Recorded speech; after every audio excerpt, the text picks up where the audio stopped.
Olá! Iniciamos aqui a segunda parte de nossas considerações finais sobre o discurso sobre os bens de Menecles, de autoria de Iseu. Nesse episódio, expressamos opiniões sobre as nossas impressões gerais do discurso e também conversamos com a professora Ana Lúcia Curado sobre importantes aspectos da sociedade ateniense, como as questões religiosas, financeiras, bem como questões de gênero daquele período, como também demonstra a professora Priscila Gontijo. Além da legitimidade da adoção, um dos pontos centrais do discurso é a caracterização do casamento de Mênecles com sua jovem segunda esposa. Ela é caracterizada como incapaz de seduzir o velho Mênecles. Como vimos antes, ela deveria ser uma jovem, em torno aí dos seus 15 anos, que casou com um homem bem mais velho, que seria Mênecles, já que esse homem foi um amigo bem próximo de seu pai. Como Iseu utilizou como uma estratégia retórica o casamento harmonioso para demonstrar a legitimidade da adoção, a partir desse discurso é possível conhecer vários aspectos do casamento na Atenas clássica, como apresenta a professora Ana Lúcia Curado. Ora, esta questão poderá ter feito que ele tenha escolhido os pontos mais importantes, que ele considera mais importantes de referir, e que tenha deixado outros, como exatamente esta transição de uma casa para a outra, que ele considera que não era tão importante, porque, enfim, também é um dado importante referir que ele já era um homem mais velho, não é verdade? Ou seja, não ficava, se calhar, tão elegante referir que ele tinha aquele gosto de mostrar, enfim, a sua jovem mulher, que havia uma diferença de idade relevante, não é verdade? E, portanto, se calhar tinha algum pudor em referir essa característica, não é verdade? Ou seja, de revelar a todos, olhem aqui, portanto, porque essa transição, essa viagem entre a casa paterna e a sua casa era uma viagem que se fazia, enfim, para todos verem, contrariamente ao que acontecia na sua fratria e no seu demo, não é verdade? Portanto, significa que aí ele estava mais exposto à sociedade. E era evidente à sociedade a diferença de idades. Ora, isso poderia naturalmente suscitar algum comentário jocoso e crítico que provavelmente Méricles queria evitar, não é? Porque parece-nos, até mesmo pelo tom que este filho adotivo adota, que Méricles seria uma pessoa muito coibida, muito pouco exuberante, não é verdade? E, portanto, não seria um homem dado às muitas vistas, não é verdade? Não quereria, provavelmente, dar muito nas vistas, como nós dizemos em português aqui da Europa, não é verdade? Não queria dar muito nas vistas. E, portanto, isto significa que é um homem que sabe zelar pela sua imagem, bem? Ora, nós sabemos que cuidar da imagem não é uma preocupação da contemporaneidade. Nós hoje falamos muito que a imagem é muito importante. Eu diria que a imagem sempre foi importante. E este texto de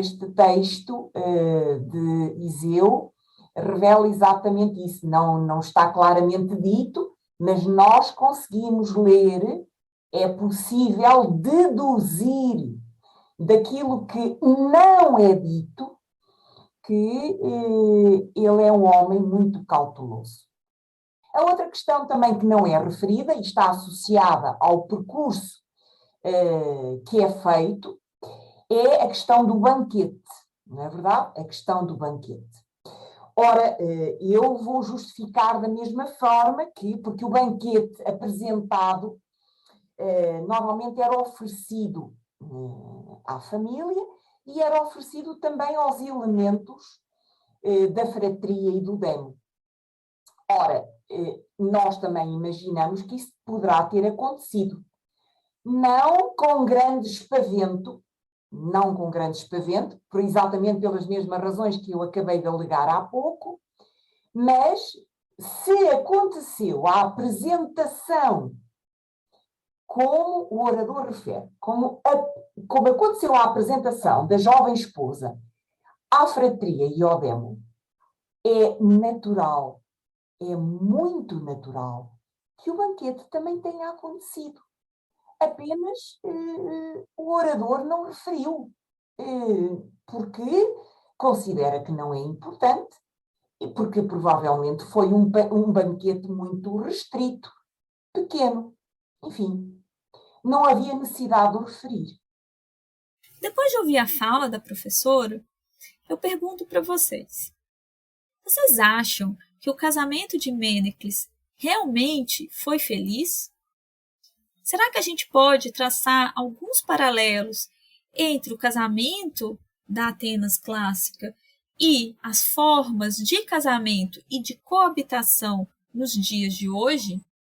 Lívia, qual é o seu posicionamento? Bem, eu acredito que Mênecles pode ter tido um casamento feliz por, como visto no discurso, essa separação aparentemente ter sido harmoniosa entre ambos, principalmente quando ele traz o argumento, traz exposição que Mênecles devolve sem ter a obrigação de o fazer, para sua agora ex-esposa, as vestes e as joias, que ele não, que, como já disse, não teria a obrigação de devolver. Então, na medida que Iseu destaca isso, acredito que ele atinge, sim, o seu objetivo de transparecer que houve, assim, essa relação harmoniosa e que perdurou até mesmo na dissolução do casamento. Então, acho que um paralelo, assim, que pode ser feito entre esse casamento no mundo antigo e o casamento nos dias de hoje, pelo menos ao meu ver, é que o casamento no mundo antigo, ele tinha como um de seus objetivos principais de garantir que houvesse a continuidade do oikos. Então, essa pode ser definida como a preocupação principal, que é até mesmo uma das causas da dissolução do casamento de Mênecles, que é justamente se dar pela sua incapacidade produtiva, e o que leva posteriormente a adotar um filho, Então, acredito que já os casamentos nos dias de hoje, acredito que possuem uma motivação mais afetiva, de certa forma, construída por um casal, com o intuito de fortalecer essa união que é existente entre ambos. Isso. Eu acho que uma diferença que a gente pode também falar a respeito do mundo antigo e dos dias de hoje é que muitas vezes no mundo antigo esse casamento ele era intermediado pela família.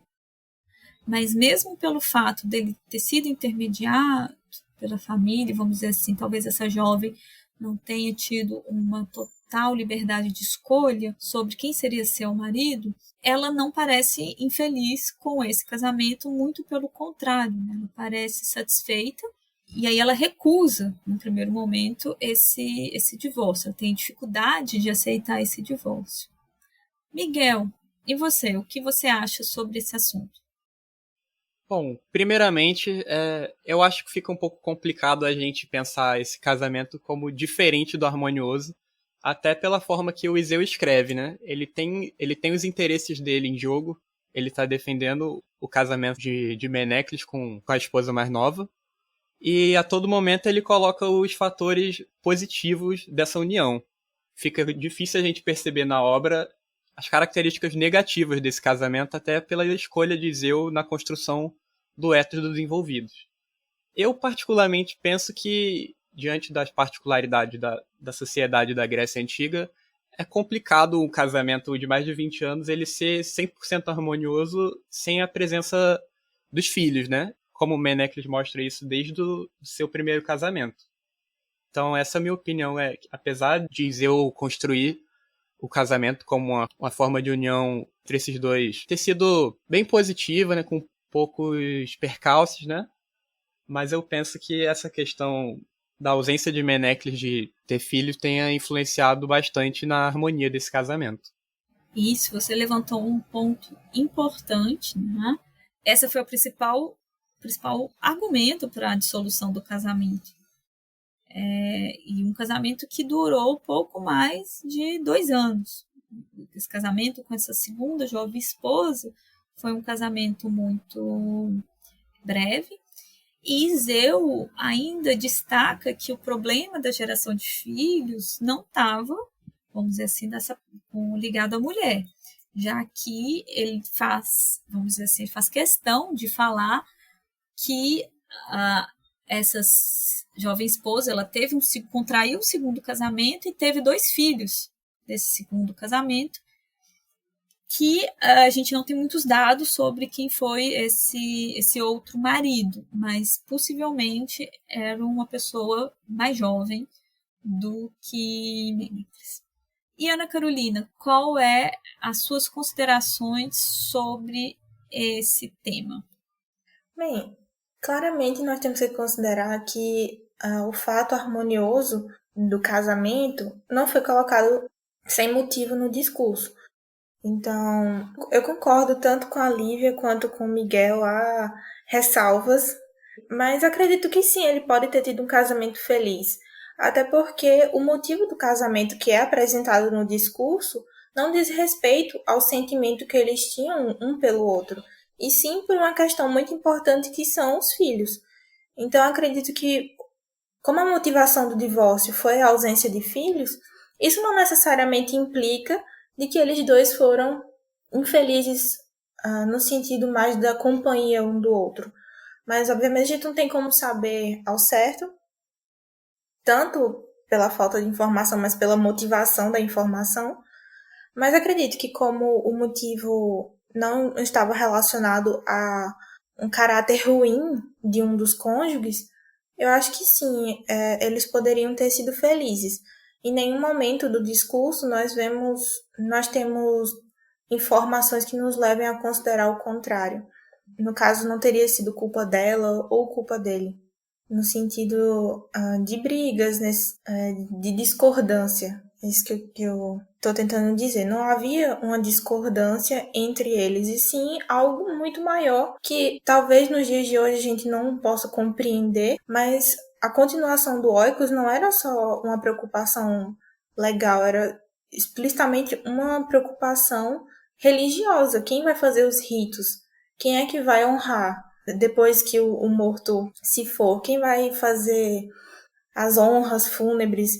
Essa é uma grande preocupação. Então, eu acho que esse motivo é um motivo muito forte para um divórcio, que não necessariamente implica que ambos fossem infelizes um com o outro. Isso, acho que isso é também importante que você colocou, né, da gente ter esse olhar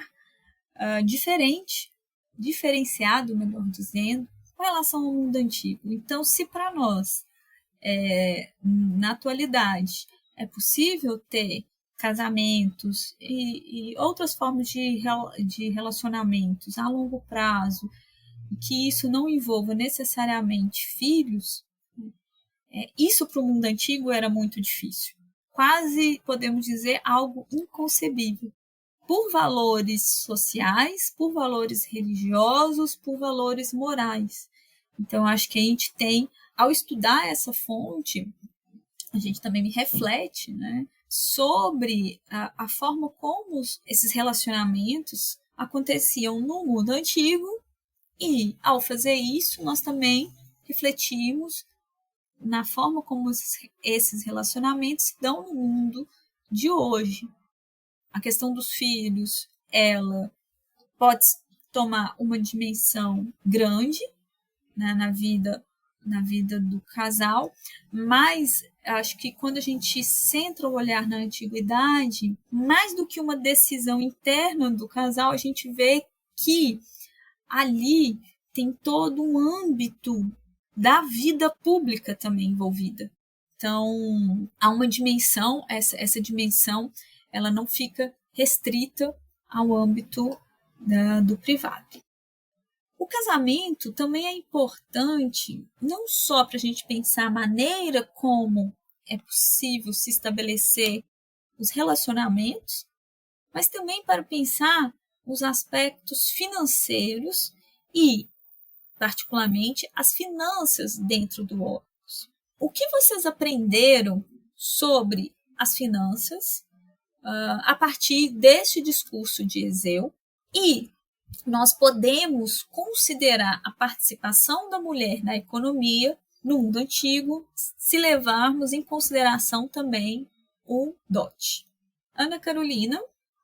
As finanças elas vão estar centradas no discurso e nós vemos essas disputas e às vezes nós esquecemos o intuito do que está sendo debatido. Nós às vezes ficamos no nosso ethos, o ethos negativo, um ethos positivo e acaba perdendo assim de vista a herança em si, o aspecto econômico. Então, nós vemos várias manifestações sobre finanças nesse discurso, tanto indicações das profissões, se ganhava pouco, se ganhava muito, se isso era uma motivação para essas brigas. E o oikos, como nós vimos ao longo do podcast, é um conceito difícil de explicar. Nós temos questões religiosas, questões políticas, mas o econômico é realmente algo muito, muito importante. Na minha opinião, o dote certamente é um ponto principal para a economia doméstica. Eu acredito que nós temos vários exemplos de que o dote da mulher é investido e faz parte, não há separação no momento em que uma família vai fazer um empreendimento, comprar uma terra, de coisas do tipo. Então, nós percebemos que não é o dinheiro dela vai comprar isso, o dinheiro dele vai comprar aquilo. Nós vemos uma junção desse patrimônio. E é um patrimônio que está beneficiando não só o homem, mas sim a família inteira. Nós temos que pensar também que o oikos não é necessariamente o pai, a mãe e filhos. Nós temos outros agregados também, nós temos irmãos, tios, que talvez estejam sob o poder desse quios. Então, no discurso de Menecles, nós podemos ver algumas relações dele quanto à tutoria. Ele era tutor de alguns órfãos, então já temos essa informação para pensar como é que funcionava esse papel do Quírios de administração, mas também podemos pensar o dote, sim, como um patrimônio familiar. E Lívia, qual é a sua opinião? Bem, através desse discurso, podemos conhecer esses aspectos que são relacionados às finanças da cidade, né? Então, acho que o principal que fica em primeiro plano realmente é a questão do dote e o valor que tem esse dote, como corresponde à importância que tem, né, econômica e financeiramente de uma família. E no caso dela, da segunda esposa, seria específica, traz necessidade de ser um montante de 20 minas. Além do que, também a questão como a Carolina disse, da tutoria de patrimônios, né? Que ocorria justamente quando os herdeiros do oikos eram menores de idade, e o tutor administrava a propriedade até que o herdeiro atingisse essa maioridade. Então, tem também a questão da venda da propriedade, o valor preciso do terreno, a questão do valor da herança. Então, perpassa bastante no discurso, apesar de que não, ao termos contato com ele, não reconhecemos em primeiro plano, né? Ficando mais, como o Carolina também disse, questão do ethos, de construção do ethos, mas que essa questão da finança também é muito presente no discurso. E além do que, né, essa questão do dote como elemento central, ela demonstra a participação da mulher na economia, na medida que se consta a importância ao dar legitimidade ao casamento, e que quando a mulher ela migrar para o oikos de seu marido, ela irá migrar com a presença desse dote, que tem a sua importância independentemente de sua quantia, na medida que pode trazer, como a Ana Carolina disse, o benefício para a família inteira, né? Miguel? Bom, eu penso que a questão da finança é uma questão muito importante, mas que a gente tem que olhar com a ressalva diante dos interesses de Egeu em defender o seu cliente. Como a gente pode perceber, o Egeu, em alguns momentos, tratando da questão das finanças, ele não demonstra total clareza dos fatos, como, por exemplo, a temporalidade. Ele não aprofunda a questão da arbitragem envolvendo Menecles e seu irmão numa disputa jurídica sobre propriedade de terras, por exemplo.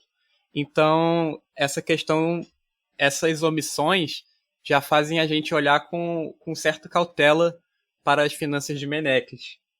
Mas, em contrapartida a isso, o Iseu ele tira, de certa forma, o foco da questão das finanças para tratar de uma questão mais emotiva, né? Ele troca o foco da questão das finanças de Menecles para os ataques de seu irmão à sua herança, por exemplo, fazendo com que ele perca boa parte de suas heranças ainda em vida, o que ajuda o discurso de Iseu em defesa de seu cliente, o adotado, demonstrando que o interesse dele já não está propriamente na herança, mas sim na construção de um oikos. Não, na verdade é isso, você colocou um bom ponto, né? Ele fala e não fala ao mesmo tempo de dinheiro, porque ao final, quando ele fala que ele só tem uma casinha e um pouco de dinheiro, já que o Menecles perdeu quase tudo em vida, e aí ele destaca, né, o que ele quer é dar continuidade ao nome da família. Ele não está interessado em bens materiais.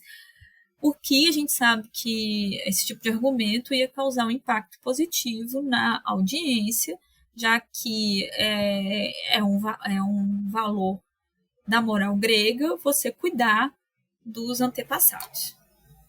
Desculpa, continua, Miguel, por favor. Nesse discurso dá para perceber que o Iseu ele não fala só das finanças de Menecles, ele também fala das finanças da cidade, sobre a função que tinha os organizadores de eventos religiosos, por exemplo, e também da questão financeira do tutorado.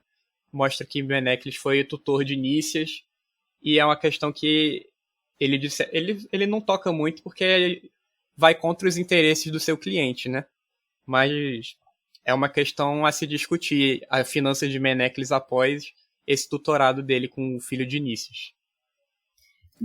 Exatamente, né? O discurso ele não apresenta de forma clara como que se deu esse processo, né, no qual ele foi o tutor dos filhos de Nícias, mas o que a gente entende é que, no mínimo, Menecles ele era uma pessoa bem relacionada, né? Então ele tinha uma grande amizade com o pai do adotado, né, que é caracterizado aí quase como se fosse um melhor amigo. E, além disso, a gente tem essa outra figura que aparece no discurso, que é o Nícias, e seus filhos, né? E ele cuida do patrimônio de Nícias depois que ele morre. Então, assim, o que a gente pode inferir, se ele está cuidando desse patrimônio, é porque ele era confiável ou amigo de Nícias. Agora, Iseu não revela. E como a gente já falou, Iseu não revela de uma forma proposital, porque os detalhes dessa administração possivelmente são desfavoráveis ao seu cliente, ou nessa estratégia persuasiva de construção do ethos positivo do humor. A questão do dote e o seu funcionamento na Atenas clássica nos foi explicado pela professora Ana Lúcia Curado.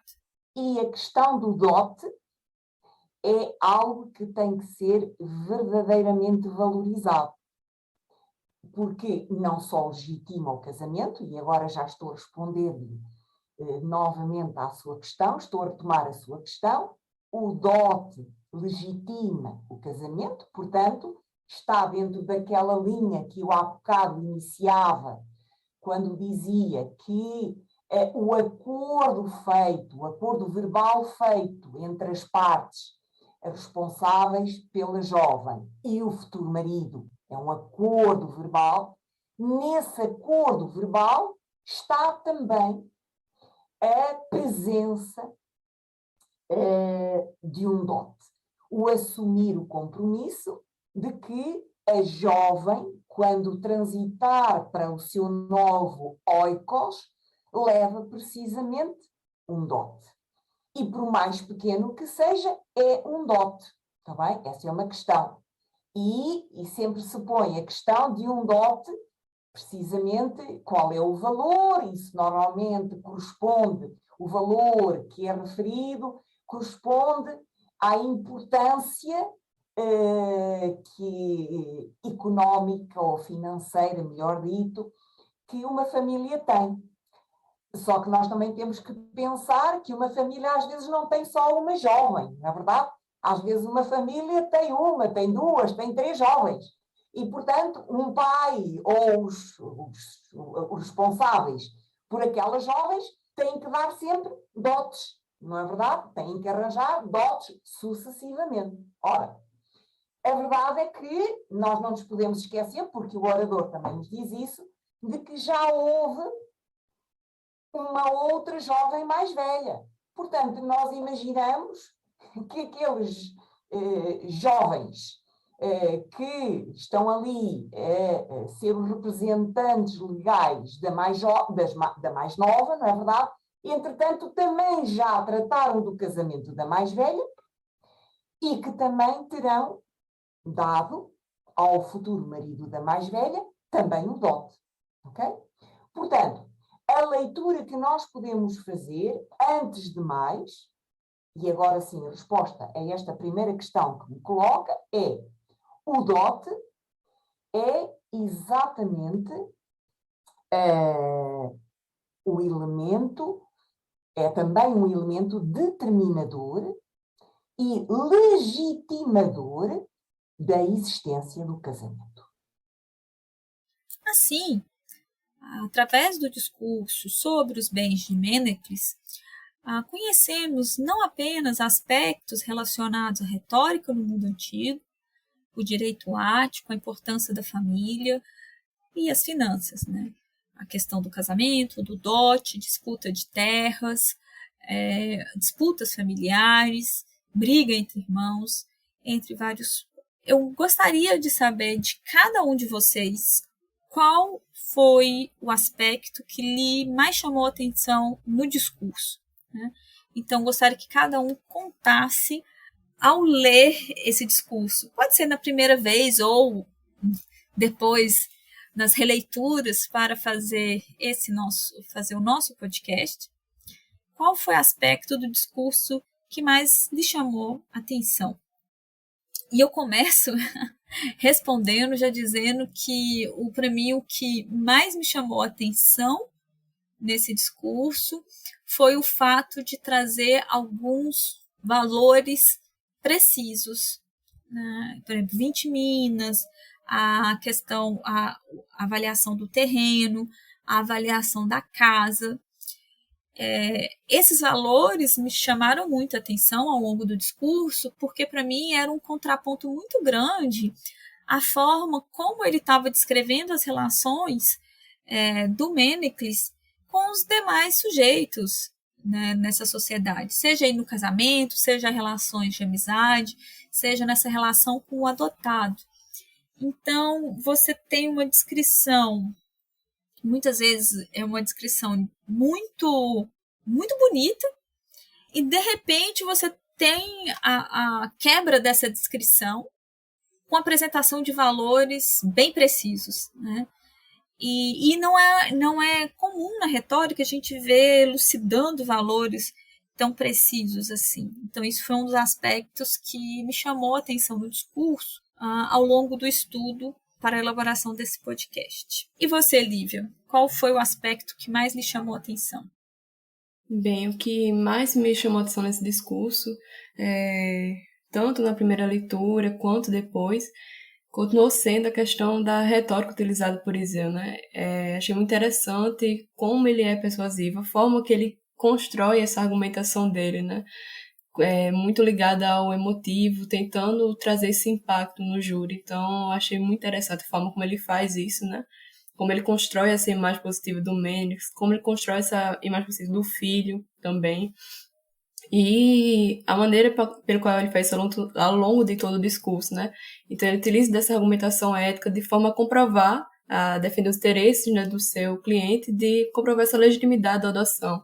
Então, isso para mim realmente foi bem interessante. E para você, Miguel, qual ponto você destaca? Os 2 pontos que eu mais gostei foram a abordagem dele em relação à importância dos rituais funerários. Eu achei que ele descreve precisamente a cronologia dos ritos funerários, a importância deles para a sociedade, a forma emotiva como ele trata desses ritos também. Ele demonstra nesse discurso essa importância em conjunto com outras obras clássicas da Grécia Antiga, como, por exemplo, a obra Odisseia. A gente percebe também essa importância dos ritos funerários para a Grécia Antiga. E também gostei bastante da questão das instituições, a forma que ele demonstra claramente o papel de Menecles em incluir o seu filho adotado no demo, fratria, confraria, e dar demonstrações precisas de como essas organizações funcionavam na época.